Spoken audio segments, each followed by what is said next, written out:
G'day, it's Rusty and welcome to the channel. In today's video we're going to be building ourselves an air condenser that goes between my compressor head and the actual tank, and the idea of it is to remove the moisture that's in the air before it gets into the tank. So what we've got here laid out on the bench is the copper fittings I'm going to be using, and we're going to be making this out of 1-inch copper. And I'll give you a close look at these parts, but basically what it is, it's a series of copper tubes that go up and down and up and down and up and down, and where it comes down you'll have a T-piece with a ball valve on it, and you'll be able to drain that leg of any moisture that accumulates in the tubing. So there'll be 8 runs, and every second one will have a drain valve on it. And the idea is that the hot air coming out of the hot compressed air coming out of the compressor head will have moisture in it as it cools. So the legs with the droppers give it a chance to condense that moisture out, and we can crack these drain valves on the bottom, and just to make sure we've got all the moisture out before it goes into the tank. And then from there, obviously you have your normal filtering. That's especially going into the plasma cutter, we need to make sure we've got that nice dry clean air. To assemble these fittings, we've got a whole series of, I said, copper inch fittings. We've got some spacer tubes that go between them, so we can sort of join this together so it goes up and over and down again. And these are capillary tubing. These are capillary fittings. So we use silver brazing flux and some silver brazing rod, and using this torch, we're gonna solder it all together. So the big thing will be to get it all nice and square. You don't want the fittings all crooked. So that's the plan for this morning. Yeah, so I'll just take you over and show you where on the wall this is going to fit and where the compressor is, and I'll show you the pipe coming out and how it's going to get back from the compressor into the tank. And I'll show you the drawing I did that gives me the sizing, so I knew how big to make the different components in terms of the spacer tubes. And the height of this unit will be approximately 2 meters from the top down to the bottom where the drain valves are. So where the drain valve is, I've reduced that pipe from 25 down to 20, and there'll be a short stub between the T-piece and where the valve is to give this I guess some volume for the moisture to accumulate. What you don't want is, you don't want that fitting, you don't want the ball valve right here on the bottom, because any moisture is going to get dragged over up to the next leg. So this ball valve needs to be down lower to give this some volume for it to actually accumulate the moisture. Alright, this is the drawing that I made in Inkscape, and it basically shows the arrangement of fittings, ball valves, elbows that show the airflow path. So the air comes out of the compressor through these series of legs, which are 1900 mil long, and then we get to the outlet here. So I've just drawn one dropper leg. So if I just zoom in a bit, I'll show you some of the details, what I've used. Okay, so this is the ball valve. We've got a ball valve threaded to threaded socket. We've got a 60 mil piece of 25 mil tube fits in there. There's a slight 45 elbow because the fitting kicks out. The vertical leg is 1900 long, but the actual piece is 1864, which is exposed. The overall length of each of these is 1900, and then as you can see, because that's the inlet, and if I scroll over here, each of these pieces is actually 2 meters long, and the other side, the outlet or the downside, is 1992, just because there's a slight difference between one elbow and a T-piece. And over here you'll see this dropper. So we've reduced the dropper down from 25 mil pipe, we've gone down to 20 mil pipe, and each of those is 200 mil long, and we've got a threaded to pipe adapter in here, and that's that 20 mil ball valve. So there's 4 of those, each of these legs. So what we're doing is the airflow comes airflow comes in here. So any moisture in this air will be sort of trapped in this little reservoir. The airflow carries on over to the second dropper here, goes over and over, and eventually comes out here. So we can drain these four, I guess you could call them stages, 4 stages of condensation removal. And that's the reason that we've built it this way. And basically, I've just looked at other people's and gone, oh, yeah, that makes sense. I understand how that works. And I've used this as my design for the one we're building today. All right, so next to the table is my new 3-phase air compressor. This has got a 5.5 kilowatt motor. It's got a 160 litre tank, capable of about 28 CFM. And it's as you can see, it's a triple head compressor. Now normally the pipe comes, this is the pipe that comes out of the compressor head, and this would go around onto here, which is the inlet to the tank through this non-return valve. So what we're going to do is we're going to take this pipe and we're going to install it there, and up on this wall, if I can get back far enough, up on this wall here will be this condenser unit, and then we'll come out of the condenser unit, and then we'll go back into the into the inlet of the air tank. So that's what we're going to be doing today. So the first thing to do is we've got to cut some spacer tubes to join it all together. And here's a closer look at the fittings I'm talking about. So we're coming in here. That's our bypass valve, up through a 1-inch main isolation valve. This is a tube bush into a 45 elbow. Then the pipe's going to come up across this elbow and down into this T-piece, which has got the drain. This is our 1-inch ball valve, and then the air will continue up and any moisture gets trapped in that. So as you can see, we've got a series of them. So there's the components, and I mentioned here we've got some silver solder, we've got our torch, which is our heating torch that we're going to be doing the soldering with, and we've got some emery cloth that we're going to be cleaning up the insides with, because it's very important when you do the silver soldering that the joints are really nice and clean and don't have any dirt and oil and grease in them. Alright, so that's the close-up of the fittings we're going to be using. So the first thing I'll need to do is make these joiners that go in here. So there's 18mm in this one, 18mm inside that elbow, and an overall dimension of 60mm. So I'll go ahead and make all those, and then I've got to make the bottom ones. These bottom ones here are only 54, because that's only got a 12mm deep recess, where this has got 18. So I'll go ahead and make all those, and then we can sort of see how it all joins together. And to cut these short joiners, I'm just using a small tube cutter. So you just turn the handle.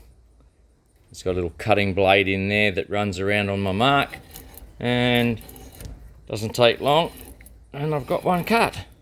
And there you go. So that's one done. I've got another 11 to make. Now, as you saw in the drawing, the bottom of the T-piece and the elbow needed a piece 54mm long. So this is the spacer that fits between the elbow and the T-piece on the bottom, and the same on the top. What we've got on the top here is, the drawing also showed you we had a 60mm short piece, so that's the bit that goes on the top. So I've cut all these to size. So the first thing I'm going to do is clean all these, because we need to make sure these surfaces are nice and clean so we can silver solder them together. So I'm going to silver solder all these top pieces, I'm going to silver solder all the bottom pieces together, and then we can go and cut our tube to length. And we've also got to put the dropper on the bottom, but that's out of 20mm.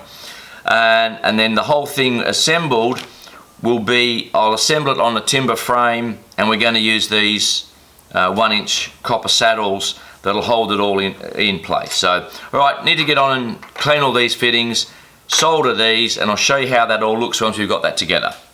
Now, I mentioned earlier that I was going to use silver brazing flux and silver brazing rod. Well, I gave it a try, and I'm using one of these trade flame torches, but it wasn't getting hot enough to properly melt the silver solder. So I've gone a different way, and I've gone for some plumbing flux, and this is a Larco soldering flux, and I've also got a roll of, this is bromic plumber's solder. So I'm going to use this. It has a lower melting point, and it should do the trick with those. And I've watched a few YouTube clips, thank you to the plumber guy, and also to my son-in-law who's a plumber. And we talked about using this as an alternative. So what you do is this is a paste, so you apply it to the metal tube part, and you push that into there and give it a bit of a turn, and then you apply it to the other. But you don't have to apply it to both parts, you only have to apply it to the internal, or the bit going inside the fitting, I guess you'd call it. So I'll apply that to that, and then work it round a bit. I'm just going to make sure these are level. Right, there we go. And the idea is the heat goes to the underside of the joint, and the heat flows up, and the solder you put in from the top, and it'll flow down where that solder is. So, all right, let's see how we go.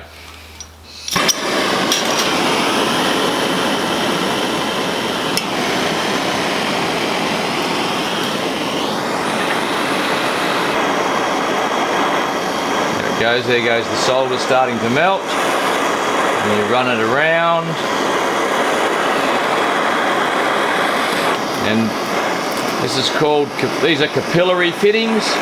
So the capillary action is that the solder will run through the joint like that, down the other side, it'll flow down to the bottom, and that should be done.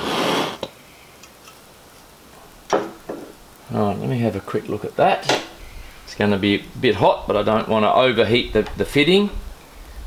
You're going to get a blob of solder on the bottom, which is going to happen. Okay. I think while it's really hot, I shouldn't be probably playing with it too much. But, alright, that's one down and about another 11 to go.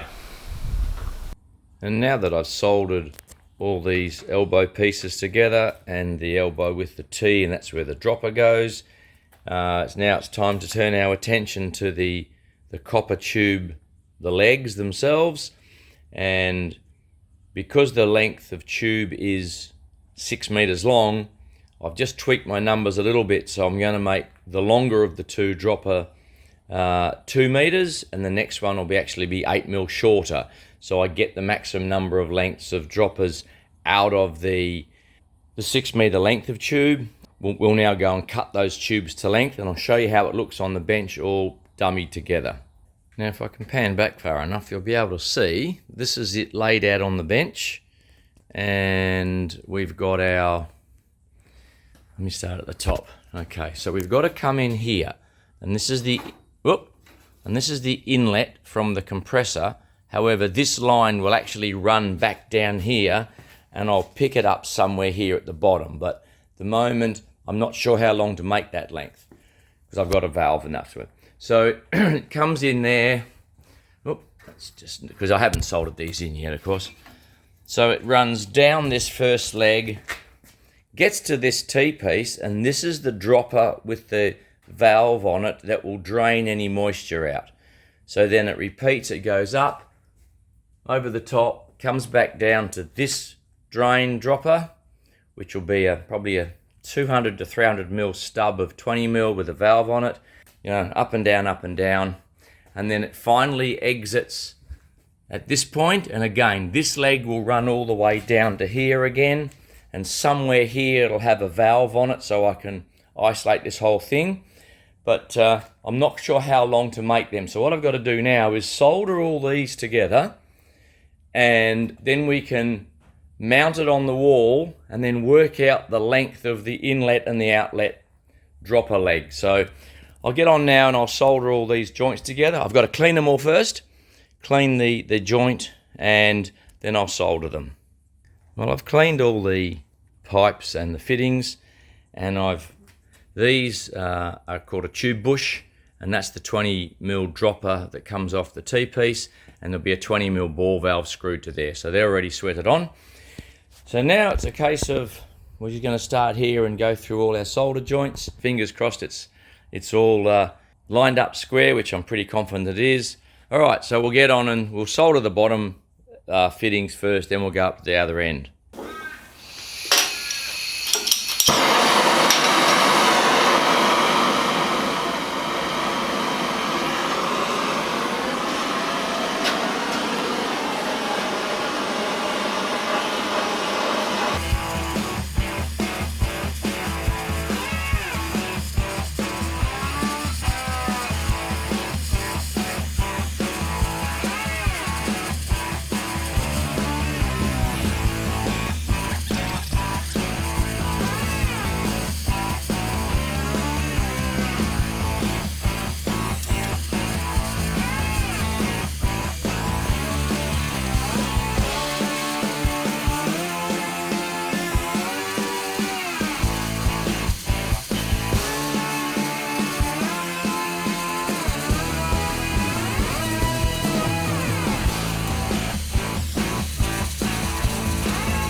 Well, all the joints have been soldered. I've screwed the ball valve, that's the outlet ball valve. These are the dropper valves, these are the 20mm ball valves, and this is the inlet, and I've kicked the inlet at 45 degrees. All right, moment of truth time. What I've got now is I've got the compressor hooked up to it. I've wound the regulator of the compressor down to nothing. So we're just going to flow a little bit of air through it, and then we're going to close this outlet valve, slowly sneak the pressure up. And I've got a container here that's got water with soap suds in it, with dishwashing liquid in it. I'll get a paintbrush and we'll go around and we'll check every fitting, and we'll just see if we don't, or fingers crossed, we don't get any bubbles coming out of any of these fittings.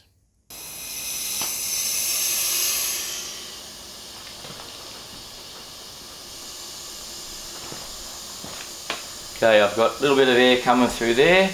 They're all closed. Just going to close this off.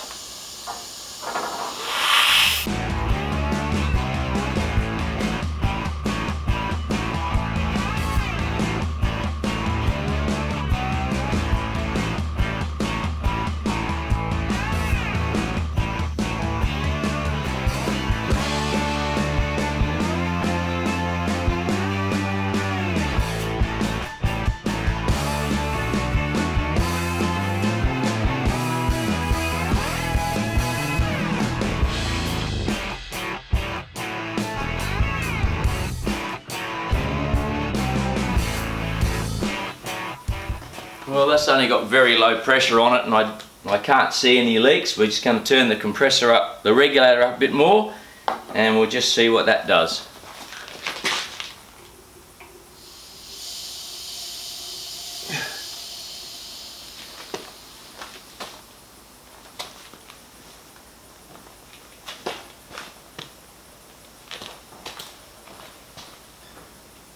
I can't hear anything. There's a little tiny leak on this thread that's in this valve, so it's not the fitting, it's actually the thread where the thread tape is. So yeah, okay, it needs a bit more tape on it. Nothing else, I can't hear anything else.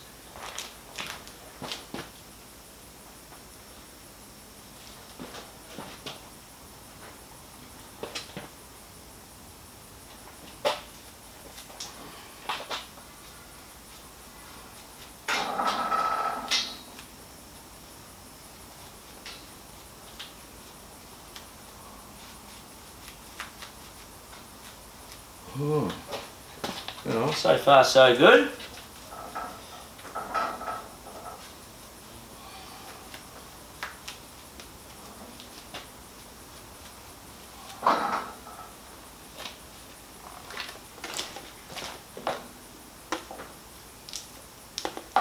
Oh, we'll turn it up some more.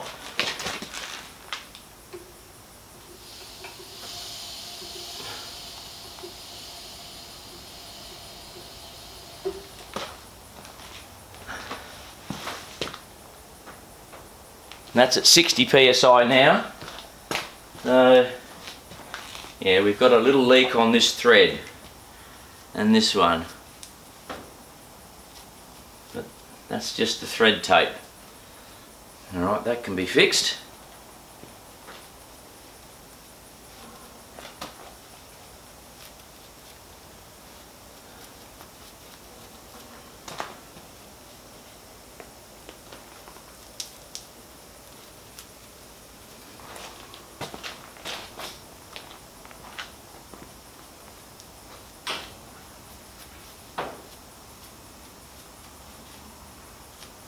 Okay.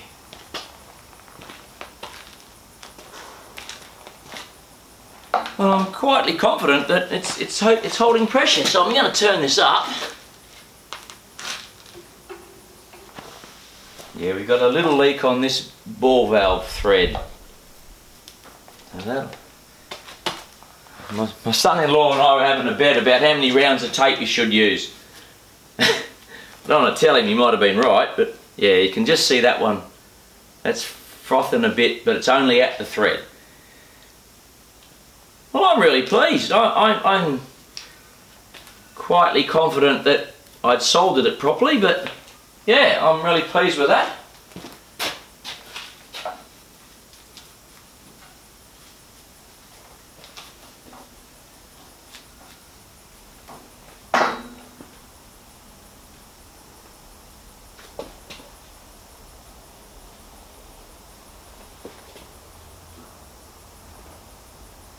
I think at 100 psi you'd hear a leak quite easily, and I can't hear anything out of any of those fittings. So yeah, well, that's a win. That is a real, I'm really pleased. That's a win.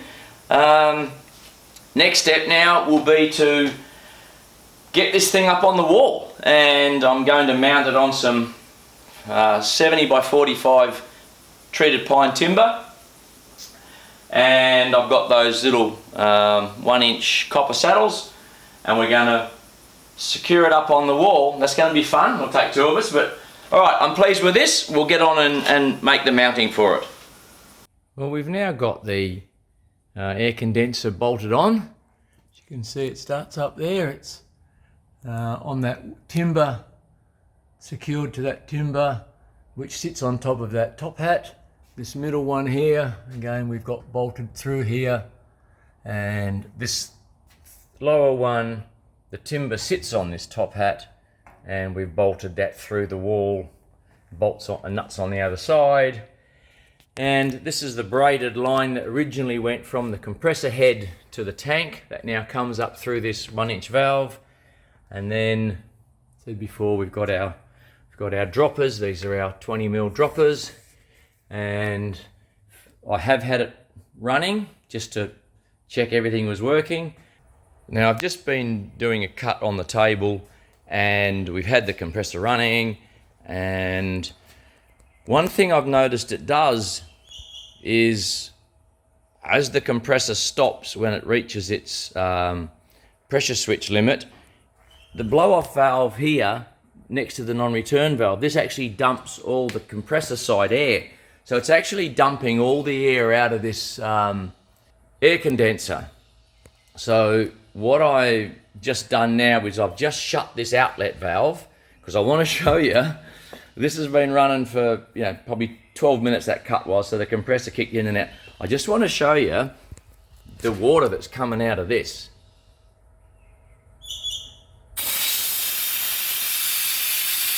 Sorry about the noise, but there's water in the first one. There's water in the second one. There's a little bit of water in the third one.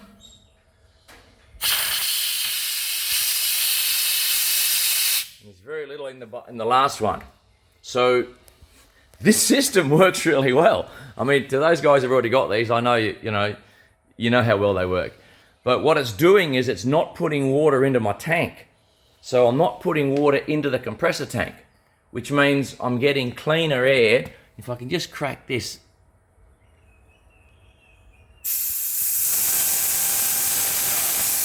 Well, there's nothing coming out of that one. And if I come around to, this is on the table. This is the water separator on the table. A little bit there. Unfortunately, the silica gel crystals have gone pink. Now, they were blue when I started this cut 12 minutes ago. So that's a bit of a worry. But what I have found is that I am getting a lot of water trapped in here, and this pipe is that hot you can't touch it. So that's hot to touch, and then down this side is cooler. To stop dumping all the air out of this whole condenser unit, I am considering a non-return valve in this point here to actually hold all the air in. The disadvantage, I think, is that the compressor is going to want to start against a head full of pressure, and I need to talk to the compressor manufacturer to find out whether that's even the right thing to do. But at the moment, this system is working as I expected it. I'm trapping moisture in here. I'm trapping the moisture that's getting to the tank. I am getting a little bit of moisture, but it's way less than what I was getting before. So I'm really pleased with the way this works. Obviously got a little bit of fine tuning to do. I need to work out about this non-return valve, whether I can put one in here, or whether I just let the whole system vent everything, which is a lot of pipe there. There's 10 lengths of 2 meters each. There's 20 meters of copper pipe there. So there's a fair volume of air that I've got to dump all the time. But as I said, I'll check to see if the manufacturer is happy for this to actually run against a pressurized head when the compressor starts. But first impressions, I'm really pleased with it. I know I'm getting moisture at my silica gel, and maybe there's something else I can do. If you guys have got a thought, I'd be happy to hear what your suggestions are. All right, so that's where we're at the moment. So I've been using this setup now for a couple of weeks, and I mentioned earlier that when the compressor trips on the pressure switch, that it dumps all this air out of it's meant to dump all the air out of the compressor discharge line. Well, it's dumping all the air out of this pipe as well. And my thoughts about putting a non-return valve in, putting a non-return valve in here, it's not going to work. So I've spoken to the compressor company I bought this from, and they said that the compressor needs to start against a 0 head pressure.